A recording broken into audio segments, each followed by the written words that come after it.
ಆತ್ಮೀಯ ಸ್ನೇಹಿತರೆ, ಎಂಎನ್ಎಸ್ ಅಕಾಡೆಮಿಗೆ ಸ್ವಾಗತ. ಸ್ನೇಹಿತರೆ, ಮುಂಬರುವ ನೇಮಕಾತಿ ಪರೀಕ್ಷೆಗಳಾದಂಥ ಎಸ್ಡಿಎ, ಪೊಲೀಸ್ ಕಾನ್ಸ್ಟೇಬಲ್ ಮತ್ತು ಪಿಎಸ್ಐಗೆ ಅತ್ಯಂತ ಉಪಯುಕ್ತವಾಗುವಂಥ ಭೂಗೋಳಶಾಸ್ತ್ರಕ್ಕೆ ಸಂಬಂಧಪಟ್ಟ ಟಾಪ್ 60 ಪ್ರಶ್ನೆಗಳನ್ನು ಈ ಒಂದು ವಿಡಿಯೋದಲ್ಲಿ ನೋಡೋಣ. ದಯವಿಟ್ಟು ಈ ವಿಡಿಯೋವನ್ನು ಕೊನೆಯವರೆಗೂ ವೀಕ್ಷಿಸಿ. ಹಾಗೆಯೇ ನಮ್ಮ ಪ್ರಯತ್ನ ಇಷ್ಟವಾದಲ್ಲಿ ನಮ್ಮ ಎಂಎನ್ಎಸ್ ಅಕಾಡೆಮಿ ಚಾನಲ್ ಅನ್ನು ಸಬ್ಸ್ಕ್ರೈಬ್ ಮಾಡಿ, ಲೈಕ್ ಮಾಡಿ, ಈ ವಿಡಿಯೋವನ್ನು ನಿಮ್ಮ ಸ್ನೇಹಿತರಿಗೂ ಕೂಡ ಶೇರ್ ಮಾಡಿ. ನ್ಯೂಯಾರ್ಕ್ನಲ್ಲಿರುವಂತಹ ಗ್ರ್ಯಾಂಡ್ ಟರ್ಮಿನಲ್ ಎಂಬ ಸ್ಥಳ ಈ ಕಾರಣಕ್ಕೆ ಪ್ರಸಿದ್ಧವಾಗಿದೆ. ಅತಿ ಉದ್ದವಾದ ರೈಲ್ವೆ ನಿಲ್ದಾಣ. ಅಮೆರಿಕದಲ್ಲಿರುವಂತಹ ನ್ಯೂಯಾರ್ಕ್ ಸಿಟಿಯ ಗ್ರ್ಯಾಂಡ್ ಟರ್ಮಿನಲ್ ರೈಲ್ವೆ ಸ್ಟೇಷನ್ ಏನಿದೆ, ಇದು ಅತಿ ಉದ್ದವಾದ ರೈಲ್ವೆ ನಿಲ್ದಾಣವಾಗಿದೆ. ಈ ಅತಿ ಉದ್ದವಾದ ರೈಲ್ವೆ ನಿಲ್ದಾಣ ಅನ್ನುವಂಥದ್ದು ಅಲ್ಲಿರುವಂತಹ ಪ್ಲಾಟ್ಫಾರ್ಮ್ಗಳ ಸಂಖ್ಯೆಯನ್ನು ಆಧರಿಸಿ ಹೇಳಲಾಗುತ್ತೆ. ಹಾಗಾಗಿ ಜಗತ್ತಿನ ಅತಿ ಉದ್ದವಾದ ರೈಲ್ವೆ ನಿಲ್ದಾಣ ನ್ಯೂಯಾರ್ಕ್ ಸಿಟಿಯಲ್ಲಿರುವಂತಹ ಗ್ರ್ಯಾಂಡ್ ಸೆಂಟ್ರಲ್ ಟರ್ಮಿನಲ್. ಗರಂಪಾನಿ ಎಂಬ ವನ್ಯಜೀವಿಧಾಮ ಎಲ್ಲಿದೆ? ಇದು ಅಸ್ಸಾಂನ ದಿಪು ಎಂಬ ಸ್ಥಳದಲ್ಲಿ ಇದೆ. ಅಸ್ಸಾಂ ರಾಜ್ಯದ ಆಂಗ್ಲಾಂಗ್ ಡಿಸ್ಟಿಕ್ನಲ್ಲಿ ದಿಪು ಎಂಬ ಸ್ಥಳದಲ್ಲಿ ಗರಂಪಾನಿ ವನ್ಯಜೀವಿಧಾಮವನ್ನು ಕಾಣ್ತೀವಿ. ಇದರ ಒಂದು ಅರ್ಥ ಬಿಸಿ ನೀರು ವನ್ಯಜೀವಿಧಾಮ ಅಂತ ಕರಿತೀವಿ. ಇದಕ್ಕೆ ಕಾರಣ ಆ ಒಂದು ಪ್ರದೇಶದಲ್ಲಿ ಬಿಸಿ ನೀರಿನ ಬುಗ್ಗೆಗಳು ಇದ್ದಾವೆ. ಹಾಗಾಗಿ ಭಾರತದ ಅತಿ ಪ್ರಾಚೀನವಾದಂತಹ ವನ್ಯಜೀವಿಧಾಮಗಳಲ್ಲಿ ಗರಂಪಾನಿ ವನ್ಯಜೀವಿಧಾಮ ಕೂಡ ಒಂದು. ಇದು ಇರುವಂಥದ್ದು ಅಸ್ಸಾಂ ರಾಜ್ಯದಲ್ಲಿ. ದಂಡಾವತಿ ನೀರಾವರಿ ಯೋಜನೆಯನ್ನು ಹೊಂದಿರುವಂತಹ ಜಿಲ್ಲೆ ಯಾವುದು? ಶಿವಮೊಗ್ಗ ಜಿಲ್ಲೆಯ ಸೊರಬ ತಾಲೂಕಿನಲ್ಲಿ ದಂಡಾವತಿ ನದಿ ನೀರಾವರಿ ಯೋಜನೆಯನ್ನು ನಾವು ಕಾಣ್ತೇವೆ.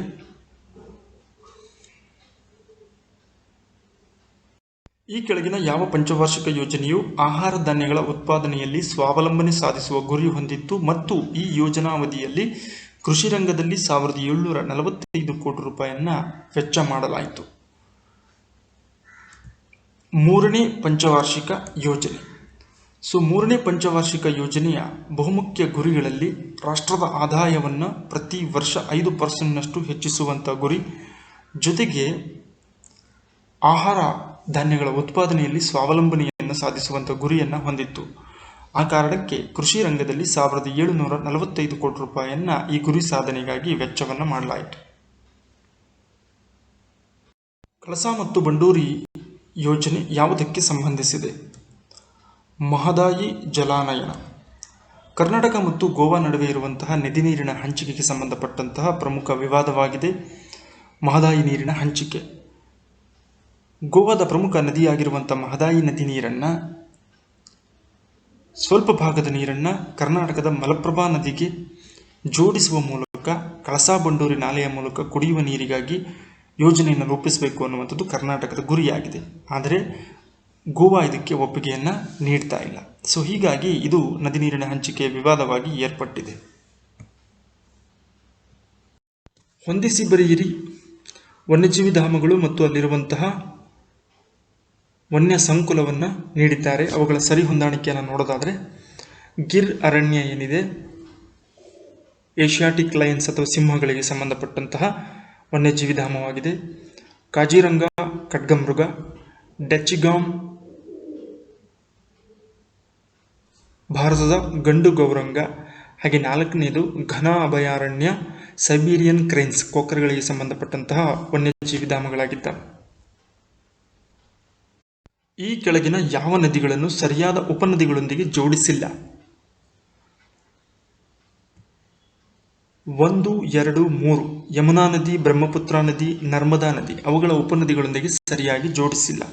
ಇನ್ನು ಸರಿಯಾಗಿ ಜೋಡಿಸಿರುವಂತಹ ಆಯ್ಕೆಯನ್ನು ನೋಡೋದಾದರೆ ಕೃಷ್ಣಾ ನದಿ. ಕೃಷ್ಣಾ ನದಿಯ ಪ್ರಮುಖ ಉಪನದಿಗಳಲ್ಲಿ ಪಂಚಗಂಗಾ, ಮುಸಿ, ಪಲೇರು, ಕೊಯ್ನಾ, ವೆನ್ನ, ದೂದ್ಗಂಗಾ, ಘಟಪ್ರಭಾ, ಮಲಪ್ರಭಾ, ತುಂಗಭದ್ರಾ ಇವು ಕೃಷ್ಣಾ ನದಿಯ ಪ್ರಮುಖ ಉಪನದಿಗಳಾಗಿದ್ದಾವೆ. ಗೆಲೀಲಿಯೋಗೆ ಸಂಬಂಧಿಸಿದ ಈ ಕೆಳಗಿನ ಯಾವ ಹೇಳಿಕೆ ಸರಿಯಾಗಿದೆ? ದೂರದರ್ಶಕದ ಸಂಶೋಧಕ, ಗುರುಗ್ರಹದ 4 ಉಪಗ್ರಹಗಳ ಸಂಶೋಧಕ, ಈತ ಮೂಲತಃ ಇಟಲಿಯವರು, ಮೇಲಿನ ಎಲ್ಲವೂ. ಇವುಗಳಲ್ಲಿ ಗಮನಿಸಿದಾಗ ಮೇಲಿನ 3 ಹೇಳಿಕೆಗಳೇನಿದ್ದಾವೆ ಅವು ಎಲ್ಲವೂ ಕೂಡ ಸರಿಯಾಗಿದ್ದಾವೆ ಗೆಲಿಲಿಯೋಗೆ ಸಂಬಂಧಪಟ್ಟ ಹಾಗೆ. ಈ ಕೆಳಗಿನ ಯಾವ ರಾಜ್ಯದಲ್ಲಿ ಬುಡಕಟ್ಟು ಜನರು ಶೇಕಡಾವಾರು ಅತಿ ಹೆಚ್ಚಾಗಿದ್ದಾರೆ? 2011ರ ಜನಗಣತಿಯ ಪ್ರಕಾರ ನೋಡೋದಾದರೆ ಮಧ್ಯಪ್ರದೇಶದಲ್ಲಿ ಹೆಚ್ಚಿನ ಪ್ರಮಾಣದಲ್ಲಿ ಇದ್ದಾರೆ. 1.6 ಕೋಟಿ ಅಂದರೆ 1,60,00,000 ಜನರು ಇಲ್ಲಿ ಬುಡಕಟ್ಟು ಜನಾಂಗದವರಿದ್ದು ಆ ರಾಜ್ಯದ ಒಟ್ಟು ಜನಸಂಖ್ಯೆಯ 21% ಹೊಂದಿದ್ದಾರೆ. ನೆಕ್ಸ್ಟ್ ಕ್ವಶನ್, ಭಾರತವು ಉತ್ಪಾದಿಸುತ್ತಿರುವ ವಿದ್ಯುತ್ತಿನ ಮೂಲಗಳಲ್ಲಿ 2ನೇ ಸ್ಥಾನದಲ್ಲಿರುವಂಥ ಕ್ಷೇತ್ರ ಯಾವುದು? ಅಂದರೆ ಯಾವ ಕ್ಷೇತ್ರದ ಮೂಲಕ ಹೆಚ್ಚಿನ ವಿದ್ಯುತ್ತನ್ನು ಉತ್ಪಾದನೆ ಮಾಡ್ತಾರೆ, ಆ ಒಂದು ಕ್ಷೇತ್ರಗಳಲ್ಲಿ 2ನೇ ಸ್ಥಾನದಲ್ಲಿರುವಂಥ ಕ್ಷೇತ್ರ ಯಾವುದು? ಆಯ್ಕೆಗಳು: ಪವನ ವಿದ್ಯುತ್, ಶಾಖೋತ್ಪನ್ನ ವಿದ್ಯುತ್, ಹಾಗೆ ಜಲವಿದ್ಯುತ್ ಮತ್ತು ಅಣು ವಿದ್ಯುತ್. ಇವುಗಳಲ್ಲಿ ಯಾವ ರೂಪದ ಮೂಲಕ ನಾವು 2ನೇ ಸ್ಥಾನದಲ್ಲಿ ವಿದ್ಯುತ್ತನ್ನು ಉತ್ಪಾದನೆ ಮಾಡುವಂತಹ ಪ್ರಕ್ರಿಯೆಯಲ್ಲಿದ್ದೇವೆ? ಸರಿಯಾದಂತಹ ಉತ್ತರ ಜಲವಿದ್ಯುತ್. ಭಾರತವು ಉತ್ಪಾದಿಸುತ್ತಿರುವಂತಹ ವಿದ್ಯುತ್ ಮೂಲಗಳಲ್ಲಿ ಜಲವಿದ್ಯುತ್ 2ನೇ ಸ್ಥಾನವನ್ನು ಹೊಂದಿದ್ದು, ಇದು ದೇಶವು 2011ರ ಪ್ರಕಾರ ಉತ್ಪಾದಿಸುತ್ತಿರುವಂಥ ಒಟ್ಟು ವಿದ್ಯುತ್ತಿನ 13.9% ಹೊಂದಿದೆ. ಹೀಗಾಗಿ ಹೆಚ್ಚಿನ ಪ್ರಮಾಣದಲ್ಲಿ ನಾವು ಶಾಖೋತ್ಪನ್ನ ಮಾರ್ಗದ ಮೂಲಕ ಅಂದರೆ ಕಲ್ಲಿದ್ದಲನ್ನು ಉರಿಸುವಿಕೆಯ ಮೂಲಕ ಹೆಚ್ಚಿನ ವಿದ್ಯುತ್ತನ್ನು ಉತ್ಪಾದನೆ ಮಾಡಿದರೆ ಜಲವಿದ್ಯುತ್ತಿನಿಂದ 2ನೇ ಸ್ಥಾನದಲ್ಲಿ ಕಾಣಬಹುದು. 10ನೇ ಪ್ರಶ್ನೆ, ಅಗ್ನಿಶಿಲೆಗಳ ಶಿಥಿಲೀಕರಣದಿಂದ ಉತ್ಪತ್ತಿಯಾದಂತಹ ಮಣ್ಣು ಯಾವುದು? ಕೆಂಪು ಮಣ್ಣು, ಮೆಕ್ಕಲು ಮಣ್ಣು, ಪರ್ವತ ಮಣ್ಣು ಮತ್ತು ಕಪ್ಪು ಮಣ್ಣು. ಸರಿಯಾದ ಉತ್ತರ ಕಪ್ಪು ಮಣ್ಣು. ಕಪ್ಪು ಮಣ್ಣನ್ನು ರೇಗೂರ್ ಅಥವಾ ರೇಗಾರ್ ಮಣ್ಣು ಎಂತಲೂ ಕರೆಯುತ್ತಾರೆ. ಈ ಮಣ್ಣು ಹತ್ತಿ ಬೆಳೆಗೆ ಬಹು ಸೂಕ್ತವಾಗಿದ್ದರಿಂದ ಇದನ್ನು ಕಪ್ಪು ಹತ್ತಿ ಬೆಳೆಯುವ ಮಣ್ಣು ಎಂತಲೂ ಕರೆಯುವಂಥ ವಾಡಿಕೆ ಇದೆ. ಇದು ಭಾರತದಲ್ಲಿ ಸುಮಾರು 5.46 ಲಕ್ಷ ಚದುರ ಕಿಲೋಮೀಟರ್ ಪ್ರದೇಶದಲ್ಲಿ ವ್ಯಾಪಿಸಿದ್ದು, ಕಪ್ಪು ಮಣ್ಣಿನ ಪ್ರದೇಶವನ್ನು ಡೆಕ್ಕನ್ ಟ್ರ್ಯಾಪ್ ಎಂದಲೂ ಕರೆಯುತ್ತಾರೆ. ಈ ಒಂದು ಮಣ್ಣು ಅಗ್ನಿಶಿಲೆಗಳ ಶಿಥಿಲೀಕರಣದಿಂದ ಉತ್ಪತ್ತಿಯಾಗಿದೆ. ವಿಸ್ತೀರ್ಣದ ಆಧಾರದ ಮೇಲೆ ಭಾರತದ ಅತ್ಯಂತ ದೊಡ್ಡ ರಾಜ್ಯ ಯಾವುದು? ರಾಜಸ್ಥಾನ್, ಮಧ್ಯಪ್ರದೇಶ್, ಉತ್ತರ ಪ್ರದೇಶ್, ಆಂಧ್ರ ಪ್ರದೇಶ್. ಸರಿಯಾದಂತಹ ಉತ್ತರ ರಾಜಸ್ಥಾನ ರಾಜ್ಯ ವಿಸ್ತೀರ್ಣದ ಆಧಾರದ ಮೇಲೆ ಭಾರತದ ಅತ್ಯಂತ ದೊಡ್ಡ ರಾಜ್ಯವಾಗಿದೆ. ಇನ್ನು ಅತ್ಯಂತ ಚಿಕ್ಕದು ಗೋವಾ ರಾಜ್ಯವಾಗಿದೆ. ಜಗತ್ತಿನಲ್ಲಿ ಅತಿ ಕಡಿಮೆ ಜನಸಂಖ್ಯೆ ಹೊಂದಿರುವಂತಹ ದೇಶ ಯಾವುದು?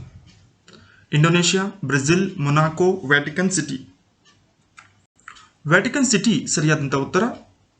ಅತ್ಯಂತ ಕಡಿಮೆ ಜನಸಂಖ್ಯೆಯನ್ನು ಹೊಂದಿರುವಂತಹ ದೇಶವಾಗಿದ್ದು, ಅತ್ಯಂತ ಹೆಚ್ಚು ಜನಸಂಖ್ಯೆಯನ್ನು ಹೊಂದಿರುವಂತಹ ದೇಶ ಚೀನಾ. 2ನೇ ಸ್ಥಾನದಲ್ಲಿ ಭಾರತ ದೇಶವನ್ನು ನಾವು ಕಾಣುತ್ತೇವೆ. 2011ರ ಜನಗಣತಿ ಪ್ರಕಾರ ಅತಿ ಹೆಚ್ಚು ಜನಸಾಂದ್ರತೆ ಹೊಂದಿರುವ ಕೇಂದ್ರಾಡಳಿತ ಪ್ರದೇಶ ಯಾವುದು? ಯೂನಿಯನ್ ಟೆರಿಟರಿ ಅಂತ ಕರಿತೀವಿ. ಹೆಚ್ಚು ಜನಸಾಂದ್ರತೆಯನ್ನು ಹೊಂದಿರುವಂತಹ ಕೇಂದ್ರಾಡಳಿತ ಪ್ರದೇಶ 2011ರಲ್ಲಿ ಚಂಡೀಗಢ. ಪ್ರತಿ ಚದುರ ಕಿಲೋಮೀಟರ್ ವ್ಯಾಪ್ತಿಗೆ 9,252 ಜನರನ್ನು ಹೊಂದಿದ್ದು, ಆ ಮೂಲಕ ಅತಿ ಹೆಚ್ಚು ಜನಸಾಂದ್ರತೆ ಹೊಂದಿರುವ ಕೇಂದ್ರಾಡಳಿತ ಪ್ರದೇಶವಾಗಿದೆ. ಈ ಕೆಳಗಿನ ಯಾವ ಜಿಲ್ಲೆಯು ಕೇರಳ ರಾಜ್ಯದೊಂದಿಗೆ ಗಡಿಯನ್ನು ಹಂಚಿಕೊಂಡಿಲ್ಲ? ಮೈಸೂರು, ದಕ್ಷಿಣ ಕನ್ನಡ, ಕೊಡಗು, ಬೆಂಗಳೂರು ಕೊಟ್ಟಿದ್ದಾರೆ. ಇದರಲ್ಲಿ ಕೇರಳ ರಾಜ್ಯದೊಂದಿಗೆ ಗಡಿಯನ್ನು ಹಂಚಿಕೊಳ್ಳದೇ ಇರುವಂತಹ ಜಿಲ್ಲೆ ಬೆಂಗಳೂರು. ಇನ್ನುಳಿದಂತಹ ಮೈಸೂರು, ದಕ್ಷಿಣ ಕನ್ನಡ, ಕೊಡಗು ಕೇರಳ ರಾಜ್ಯದೊಂದಿಗೆ ಗಡಿಯನ್ನು ಹಂಚಿಕೊಂಡಿರುವಂತಹ ಗಡಿ ಜಿಲ್ಲೆಗಳಾಗಿದ್ದಾವೆ. ದೇಶದಲ್ಲಿ ಸಂಭವಿಸುವ ನೈಸರ್ಗಿಕ ವಿಕೋಪ ಅಥವಾ ಮಾನವ ನಿರ್ಮಿತ ವಿಕೋಪಗಳ ನಿರ್ವಹಣೆಗೆ ಇರುವಂತಹ ಸಂಸ್ಥೆ ಯಾವುದು? ಇದನ್ನು ನೋಡಿಕೊಳ್ಳುವಂತಹ ಸಂಸ್ಥೆ ರಾಷ್ಟ್ರೀಯ ವಿಪತ್ತು ನಿರ್ವಹಣಾ ಪ್ರಾಧಿಕಾರ ಅಂತ ಕರಿತೀವಿ. NDMA, national disaster management authority. ಪ್ರಧಾನಮಂತ್ರಿಯವರು ಇದರ ಅಧ್ಯಕ್ಷರಾಗಿರ್ತಾರೆ. ಈ ಒಂದು ಸಂಸ್ಥೆಯು ದೇಶದಲ್ಲಿ ಸಂಭವಿಸುವಂತಹ ನೈಸರ್ಗಿಕ ವಿಕೋಪಗಳ ಸಂಬಂಧಪಟ್ಟಂತಹ ನಿರ್ವಹಣೆಯ ಉಸ್ತುವಾರಿಯನ್ನು ನೋಡಿಕೊಳ್ತವೆ. ಸಿಕ್ಕಿಂನ ಈ ಕೆಳಗಿನ ಯಾವ ರಾಷ್ಟ್ರೀಯ ಉದ್ಯಾನವನ ಯುನೆಸ್ಕೋ ವಿಶ್ವ ಪಾರಂಪರಿಕ ತಾಣಗಳ ಪಟ್ಟಿಯಲ್ಲಿ ಸೇರಿದೆ? ಕಾಂಚನಗಂಗಾ ರಾಷ್ಟ್ರೀಯ ಉದ್ಯಾನವನ. ಇದು ಸಿಕ್ಕಿಂ ರಾಜ್ಯದಲ್ಲಿ ಕಂಡು ಬಂದಿದ್ದು, ಕಾಂಚನಗಂಗಾ ಶಿಖರದಿಂದಾಗಿ ಇದಕ್ಕೆ ಈ ಹೆಸರು ಬಂದಿದೆ. ಇದು ಸಮುದ್ರ ಮಟ್ಟದಿಂದ 8,586 ಮೀಟರ್ನಷ್ಟು ಎತ್ತರದಲ್ಲಿದೆ. ಈ ಕಾರಣಕ್ಕೆ ಪ್ರಾಕೃತಿಕ ಮತ್ತು ಜೈವಿಕ ವೈವಿಧ್ಯತೆಗೆ ಸಮೃದ್ಧವಾಗಿರುವುದರಿಂದ ಇದನ್ನು ವಿಶ್ವ ಪಾರಂಪರಿಕ ಪಟ್ಟಿಯಲ್ಲಿ ಘೋಷಣೆಯನ್ನ ಮಾಡಲಾಗಿದೆ. ಪಶ್ಚಿಮ ಘಟ್ಟಗಳ ಸುರಕ್ಷತೆ, ಜೀವ ಪರಿಸರದ ಪ್ರಾಮುಖ್ಯತೆ, ಹವಾಮಾನ ವೈಪರೀತ್ಯದ ಮೇಲೆ ಉಂಟಾಗುವ ಪರಿಣಾಮಗಳ ಬಗ್ಗೆ ಅಧ್ಯಯನ ಮಾಡಲು ನೇಮಿಸಿದಂತಹ ಸಮಿತಿಯ ಮುಖ್ಯಸ್ಥರು ಯಾರು? ಕಸ್ತೂರಿ ರಂಗನ್ ಸರಿಯಾದಂತಹ ಉತ್ತರ.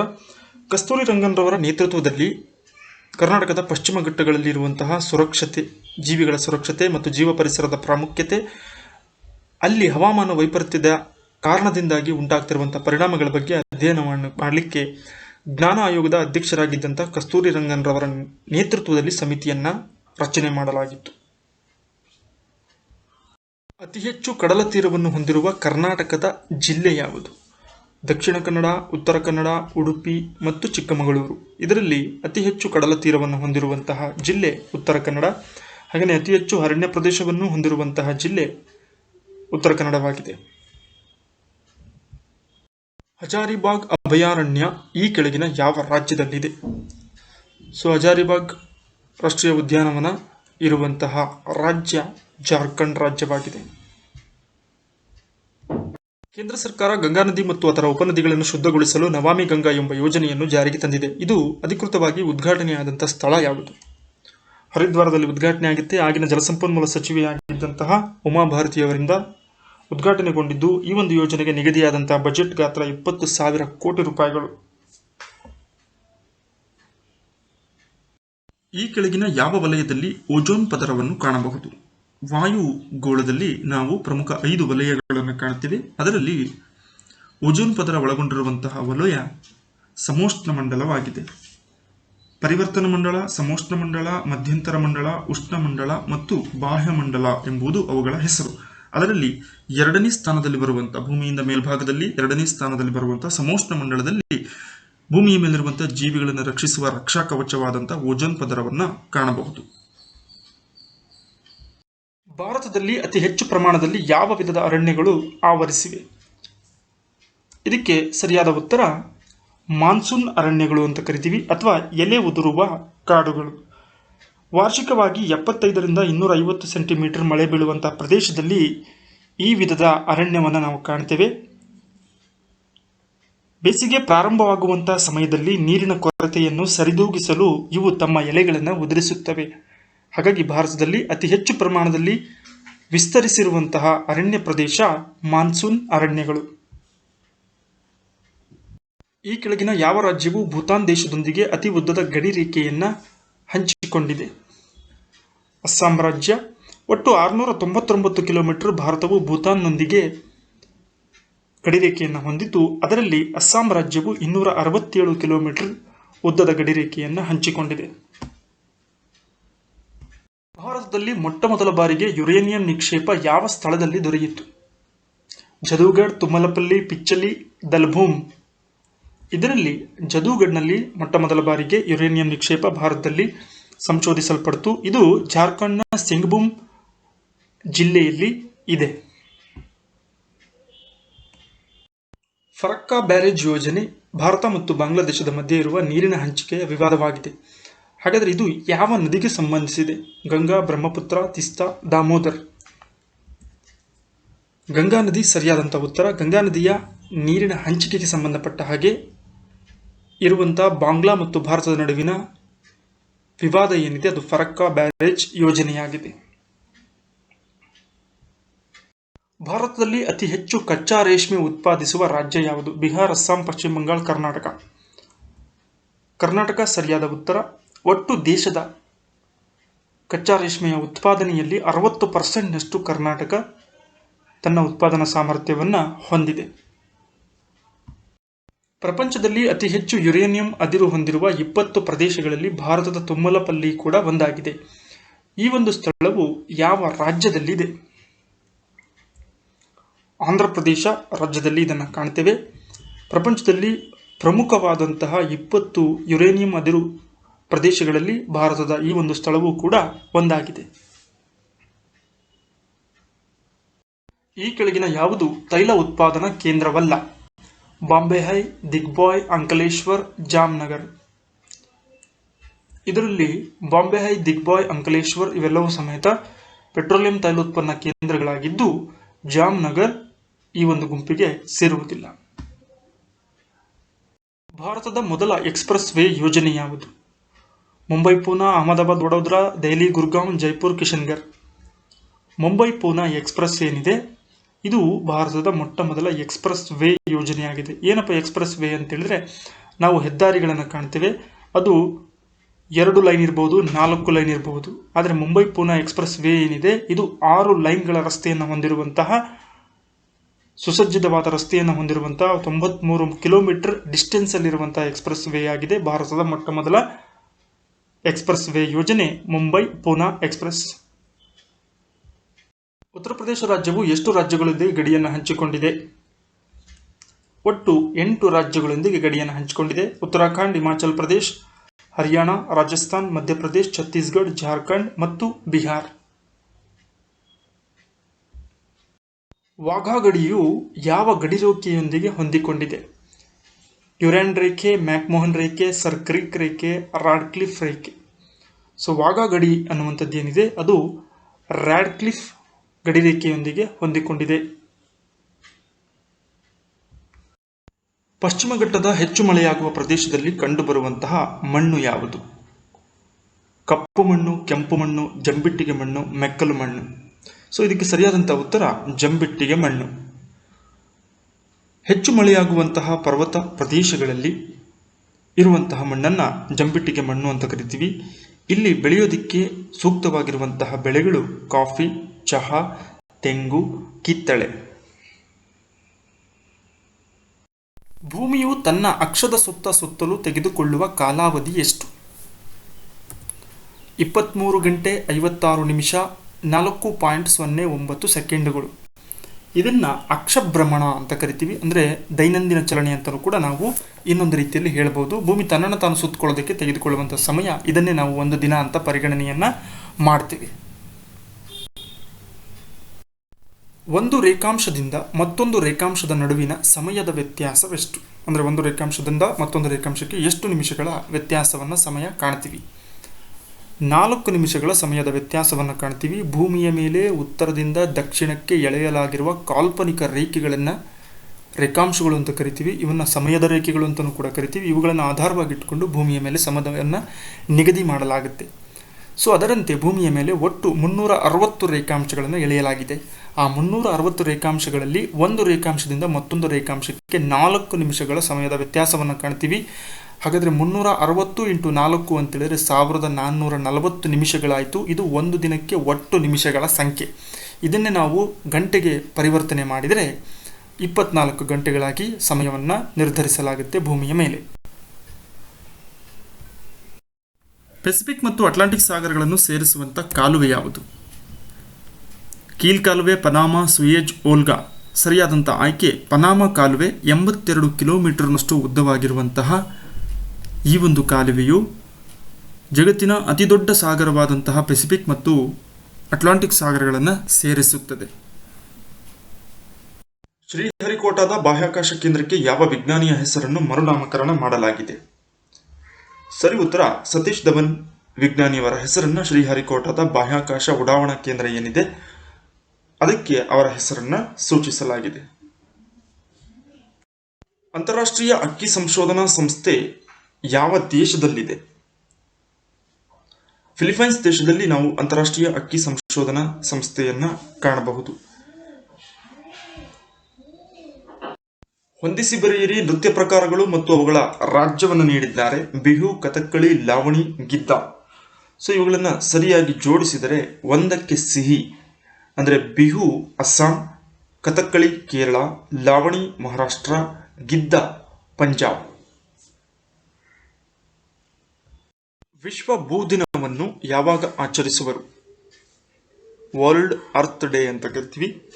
ಇದು ನಡೆಯುವಂತಹ ದಿನ ಏಪ್ರಿಲ್ 22. ಇನ್ನು ಮಾರ್ಚ್ 22ರಂದು ವಿಶ್ವ ಜಲ ದಿನ ಆಚರಿಸುವರು. ಸೆಪ್ಟೆಂಬರ್ 8 ಸಾಕ್ಷರತಾ ದಿನ. ಮೇ 31 ತಂಬಾಕು ವಿರೋಧಿ ದಿನವನ್ನಾಗಿ ಆಚರಿಸುವರು. ಜಗತ್ತಿನಲ್ಲಿ ಅತಿ ಹೆಚ್ಚು ಪ್ರವಾಸಿಗರು ಭೇಟಿ ನೀಡುವ ದೇಶ ಯಾವುದು? ಅಂದರೆ ಯಾವ ದೇಶಕ್ಕೆ ಅತಿ ಹೆಚ್ಚು ಪ್ರವಾಸಿಗರು ಭೇಟಿಯನ್ನು ನೀಡಿದ್ದಾರೆ? ಫ್ರಾನ್ಸ್ ದೇಶ, ಸರಿಯಾದ ಉತ್ತರ 86.9 ಮಿಲಿಯನ್ನಷ್ಟು ಜನರು ಪ್ರತಿ ವರ್ಷ ಫ್ರಾನ್ಸ್ ದೇಶಕ್ಕೆ ಭೇಟಿಯನ್ನು ನೀಡುವರು.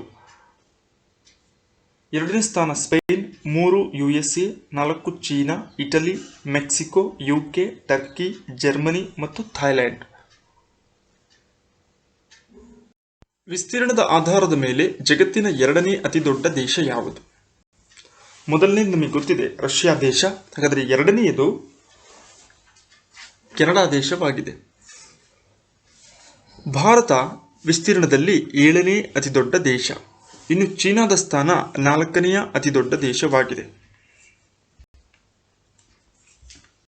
ಅತಿ ಹೆಚ್ಚು ದೇಶಗಳನ್ನು ಹೊಂದಿರುವ ಖಂಡ ಯಾವುದು? ಏಷ್ಯಾ, ಉತ್ತರ ಅಮೆರಿಕ, ಆಫ್ರಿಕಾ, ದಕ್ಷಿಣ ಅಮೆರಿಕ ಕೊಟ್ಟಿದ್ದಾರೆ. ಇದರಲ್ಲಿ ಅತಿ ಹೆಚ್ಚು ದೇಶಗಳನ್ನು ಹೊಂದಿರುವಂತಹ ಖಂಡ ಆಫ್ರಿಕಾ ಖಂಡವಾಗಿದೆ, 54 ದೇಶಗಳು. ಇನ್ನು ಏಷ್ಯಾ ಖಂಡ 44 ದೇಶಗಳು. ಅದಾದ ನಂತರ ಉತ್ತರ ಅಮೆರಿಕ ಏನಿದೆ 23 ದೇಶಗಳು, ದಕ್ಷಿಣ ಅಮೆರಿಕ 12 ದೇಶಗಳನ್ನು ಹೊಂದಿದೆ. ಬಿಳಿ ಆನೆಗಳ ನಾಡು ಎಂದು ಯಾವ ದೇಶವನ್ನು ಕರೆಯುವರು? ನೀಡಿರುವಂಥದ್ರಲ್ಲಿ ಥೈಲ್ಯಾಂಡ್ ದೇಶವನ್ನು ಬಿಳಿ ಆನೆಗಳ ನಾಡು ಅಥವಾ ದ ಲ್ಯಾಂಡ್ ಆಫ್ ವೈಟ್ ಎಲಿಫ್ಯಾಂಟ್ಸ್ ಎಂದು ಕರೆಯುವರು. ಭಾರತವು ಈ ಕೆಳಗಿನ ಯಾವ ದೇಶದ ಸಹಯೋಗದೊಂದಿಗೆ ಬ್ರಹ್ಮೋಸ್ ಕ್ಷಿಪಣಿಯನ್ನು ತಯಾರಿಸಲಾಗಿತ್ತು? ಇದಕ್ಕೆ ಸರಿ ಉತ್ತರ ರಷ್ಯಾ ದೇಶದ ಸಹಯೋಗದೊಂದಿಗೆ ಬ್ರಹ್ಮೋಸ್ ಕ್ಷಿಪಣಿಯನ್ನು ಭಾರತ ತಯಾರು ಮಾಡಿತ್ತು. ಬ್ರಹ್ಮೋಸ್ ಕ್ಷಿಪಣಿ ಎನ್ನುವಂಥದ್ದು ಭಾರತದ ಬ್ರಹ್ಮಪುತ್ರ ಮತ್ತು ರಷ್ಯಾದ ಮಾಸ್ಕೋ ನದಿಯ ಹೆಸರುಗಳನ್ನು ಸೇರಿಸಿ ಈ ಒಂದು ಕ್ಷಿಪಣಿಗೆ ಬ್ರಹ್ಮೋಸ್ ಎನ್ನುವಂತಹ ಹೆಸರನ್ನು ಇಡಲಾಗಿತ್ತು. ಈ ಕೆಳಗಿನ ಯಾವ ವಲಯದಲ್ಲಿ ಓಜೋನ್ ಪದರವನ್ನು ಕಾಣಬಹುದು? ವಾಯುಗೋಳದಲ್ಲಿ ನಾವು ಪ್ರಮುಖ 5 ವಲಯಗಳನ್ನು ಕಾಣ್ತೀವಿ. ಅದರಲ್ಲಿ ಓಜೋನ್ ಪದರ ಒಳಗೊಂಡಿರುವಂತಹ ವಲಯ ಸಮೋಷ್ಣ ಮಂಡಲವಾಗಿದೆ. ಪರಿವರ್ತನ ಮಂಡಲ, ಸಮೋಷ್ಣ ಮಂಡಲ, ಮಧ್ಯಂತರ ಮಂಡಲ, ಉಷ್ಣ ಮಂಡಲ ಮತ್ತು ಬಾಹ್ಯ ಮಂಡಲ ಎಂಬುದು ಅವುಗಳ ಹೆಸರು. ಅದರಲ್ಲಿ 2ನೇ ಸ್ಥಾನದಲ್ಲಿ ಬರುವಂತಹ, ಭೂಮಿಯಿಂದ ಮೇಲ್ಭಾಗದಲ್ಲಿ 2ನೇ ಸ್ಥಾನದಲ್ಲಿ ಬರುವಂತಹ ಸಮೋಷ್ಣ ಮಂಡಲದಲ್ಲಿ ಭೂಮಿಯ ಮೇಲಿರುವಂತಹ ಜೀವಿಗಳನ್ನು ರಕ್ಷಿಸುವ ರಕ್ಷಾ ಕವಚವಾದಂತಹ ಓಜೋನ್ ಪದರವನ್ನು ಕಾಣಬಹುದು. ಪ್ರವಾಸೋದ್ಯಮ ಸೇವೆಗಾಗಿ ರೂಪಿತವಾಗಿರುವಂತಹ ಆ್ಯಪ್ ಯಾವುದು? ಇದಕ್ಕೆ ಸರಿ ಉತ್ತರ ಇನ್ಕ್ರೆಡಿಬಲ್ ಇಂಡಿಯಾ. ಈ ಒಂದು ಆ್ಯಪ್ನ ಮೂಲಕ ಭಾರತದ ಪ್ರವಾಸೋದ್ಯಮ ಸೇವೆಗಳಿಗೆ ಸಂಬಂಧಪಟ್ಟ ಮಾಹಿತಿಯನ್ನು ನಾವು ಪಡೆದುಕೊಳ್ಳಬಹುದು.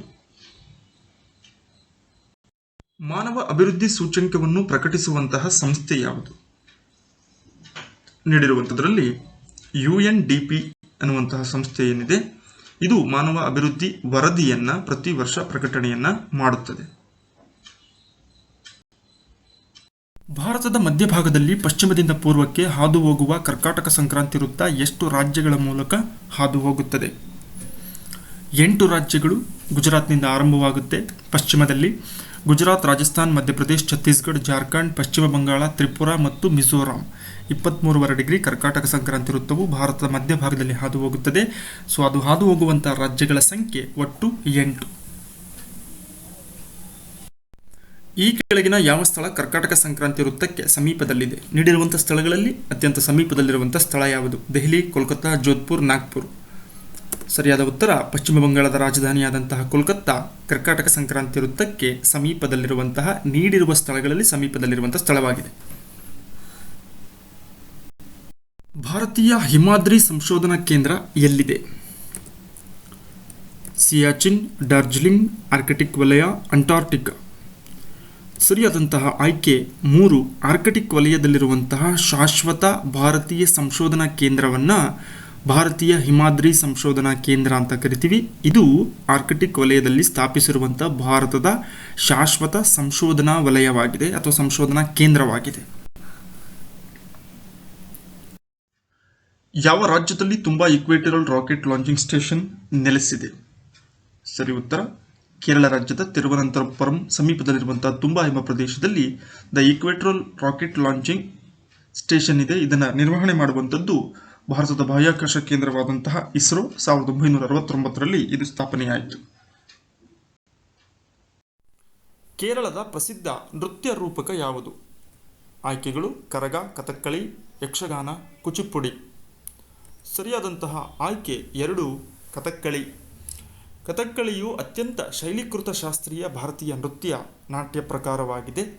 ಇದರಲ್ಲಿ ಪಾತ್ರಧಾರಿಗಳ ಆಕರ್ಷಕ ಅಲಂಕಾರ, ವೈಭವವಾದ ವೇಷಭೂಷಣ, ಹಾಗೆಯೇ ವಿಶೇಷವಾದಂಥ ಭಾವಭಂಗಿಗಳು, ಹಿನ್ನೆಲೆ ಸಂಗೀತ, ಪೂರಕವಾದಂಥ ತಾಳವಾದ್ಯಗಳೊಂದಿಗೆ ಇದನ್ನು ಪ್ರಸ್ತುತಪಡಿಸಲಾಗುತ್ತದೆ. ಕೇರಳ ರಾಜ್ಯದಲ್ಲಿ ಸುಮಾರು 17ನೇ ಶತಮಾನದಲ್ಲಿ ಇದು ಹುಟ್ಟಿತು ಎನ್ನುವಂತಹ ಒಂದು ಪ್ರತೀತಿ ಇದೆ.